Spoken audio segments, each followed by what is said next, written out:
The Ozark Mountains, far away from Aotearoa, from back over to the Ozarks. But this is one of those few parts of the Ozarks that was settled by Irish folks, so there were a lot of Catholic folks in this part of the Ozarks. It was kind of rare back in the day.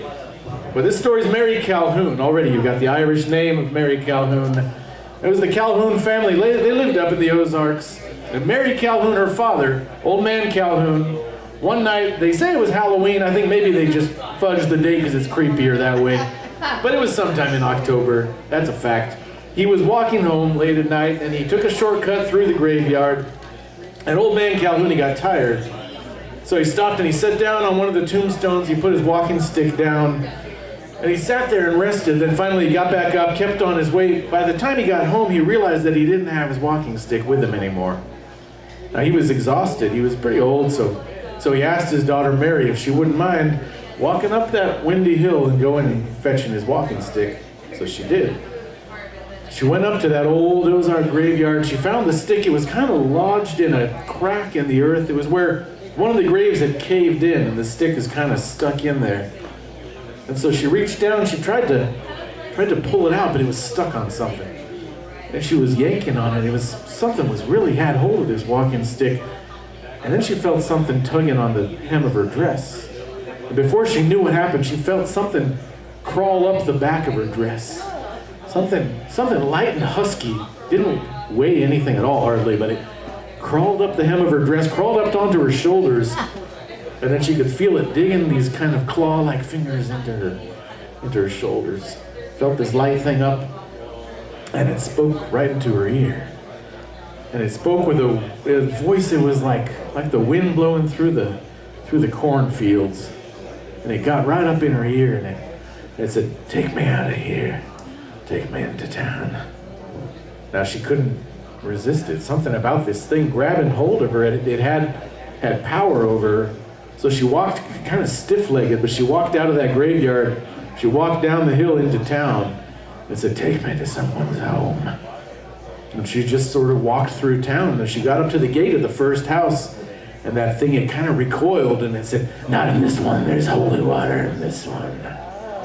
She walked on to the next one, and again it said, "No, not here, there's holy water here too. There's a rosary in there too. Keep walking." So she did. She walked all the way down to the end of the road. And when she got there, though, the thing said, "This one. There's no holy water in this house. Come in here." She did. As she was told, she couldn't help it. She walked in the gate. She walked into the town. The kitchen. Went into the kitchen. The knife. The butcher knife. She picked it up. The bedroom. She knew this family. She knew the three boys, the sons of this family. She knew their names and everything, but she couldn't resist this thing whispering in her ear. So she walked up the stairs to that bedroom. There was a big old bed, and all three boys are lying down in it. The first one cut his throat. Take a bowl. She picked up the bowl from the table, reached it underneath. She did as she was told. She saw that blood sort of spurt out into the bowl. With the first one, he shivered. With the second one, he quivered, and the third one, he lay still. She did the same thing to the second boy and the third boy. Back to the kitchen. Fix my supper. She walked down those stairs back into the kitchen. Porridge. Make it with the blood.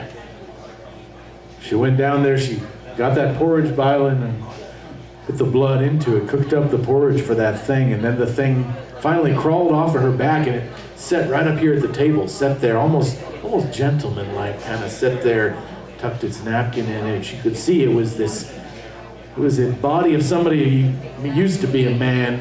He used to be something human, but he couldn't hardly tell anymore. His eyes were sunken, his skin was all sallow and leathery and peeled back. He just sat up there, grabbed his spoon, and Mary Calhoun, she served him a bowl of that porridge with the blood in it. And he took it. "Serve one for yourself." So she served herself a bowl of it too. He said, "Eat up." He started eating hungrily. "I've not eaten for many a year. You eat too." Now Mary Calhoun, she had that thing off of her back now. So now she had more control over herself. So she sort of made like she was eating that blood porridge along with him, but every time that creature would sort of look to the side, she made sure to take that spoonful and drop it down into her kerchief. She had her kerchief down on her lap. And every single spoonful, she got him to believe she was eating with him, but she dropped every spoonful into that kerchief. She'd gotten rid of everything, cleared up her bowl. And that thing, he finished eating, then he looked at her and he smiled. I mean, if you could call it a smile. Now you've had the blood. Now you're one of us. You know our secrets you're never gonna tell. Let's go back to the graveyard. Mary Calhoun, she said, just let me clean up first. Let me clear the table. You know, we can't lose our manners just because we're eating human blood. So she cleared the table, but she took that kerchief, she wrapped it up, she went over to the cabinet in the kitchen, and she went in there, she tied her kerchief, and without that thing noticing, she put that kerchief inside the cabinet. Something told her that maybe it could be useful.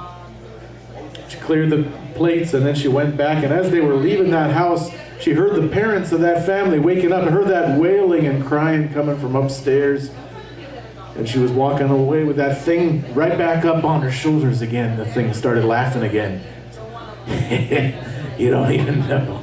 If there was any left of that blood, if there was any left of that porridge, you could have brought those boys back to life.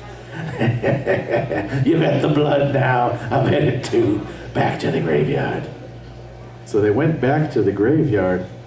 And I went back there, and she walked that thing right back up to that caved-in grave that had been neglected for many years, where she found her father's walking stick. That thing, he crawled off of her back. He started to kind of climb into the grave. He started pulling the soil up on him like you're pulling your blankets up when you go to sleep at night. And then he beckoned to her with that long, bony hand. You coming too? You're coming with me.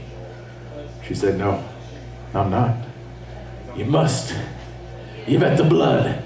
You've had the blood, you're coming in. I said, no, I didn't need a drop of that blood. You've let go of me now, you have no power over me. She took a step back and said, you're coming in. At that moment, the sunlight started to hit. The first ray of sunlight came and it hit that thing and it kind of hissed and sizzled and it crawled back into the grave. Well, she went back to that house and she found the parents in there, found them just wailing, unconsolable. She said, don't worry, I think the boys, they're just swooning. I think I know something to do for them. I said, lady, are you daft? There's nothing we can do for them.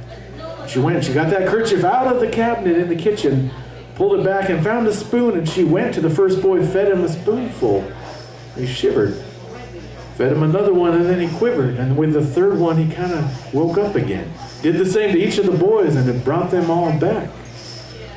Now, that family, they were so grateful that they told her that they had a family fortune buried under a cairn up on the hillside just by that graveyard. So Mary Calhoun, she bought that land eventually. Somehow she came into some money. Nobody knew exactly where she found that money, but she built her a house up on that hillside. She never did marry. She always sort of avoided human contact. She sort of lived in between the two worlds ever since then. But she lived as happily ever after as you could kind of expect somebody to live who almost crossed over into the other world. She lived up on that hillside, but never again did anyone ever see Mary Calhoun walking through that graveyard at nighttime. Mary Calhoun.